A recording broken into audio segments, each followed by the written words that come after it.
કાંડ પ્રત્યે સંવેદનાને બદલે કચ્છ ભાજપે પોતાનું ચારિત્ર દર્શાવ્યું.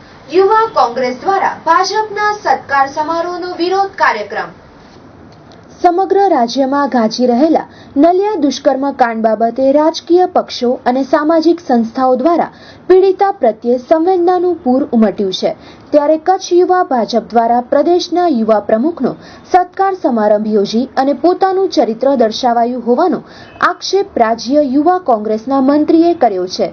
યુવક કોંગ્રેસ દ્વારા આ કાર્યક્રમના સ્થળ પર જ વિરોધના કાર્યક્રમો દેવાયા હતા. પ્રદેશ યુવા કોંગ્રેસના ઉપપ્રમુખ યજુવેન્દ્રસિંહ જાડેજા અને મંત્રી દીપક ડાંગરની આગેવાનીમાં ગધેડાને ઋત્વિજ પટેલનો માસ્ક લગાવી અને ચંપલ અને જોડાનો હાર પહેરાવી અને વરઘોડો કઢાયો હતો. પીડિતાને ન્યાય મળે તે માટે પ્રયાસો કરવાની જગ્યાએ યુવા ભાજપ દ્વારા નાચગાનના કાર્યક્રમો કરાયા હતા. આ વિરોધ પ્રદર્શનમાં હોદ્દેદારો અશરફ સૈયદ, વિપુલ આહિર, રવિ ડાંગર, રફીક મારા, ઘનશ્યામસિંહ ભાટી, એચ આહિર, શકીલ શિકારી, હરેશ આહિર, નરેન્દ્રસિંહ જાડેજા, માનસીબેન શાહ, હસીનાબેન દલવાણી, નરેશ કલસરિયા, મુસ્તાક સોઢા, શબીર સોઢા, નિલેશ લિંબાચિયા, નિલેશ ગોસ્વામી સહિતના જોડાયા હતા.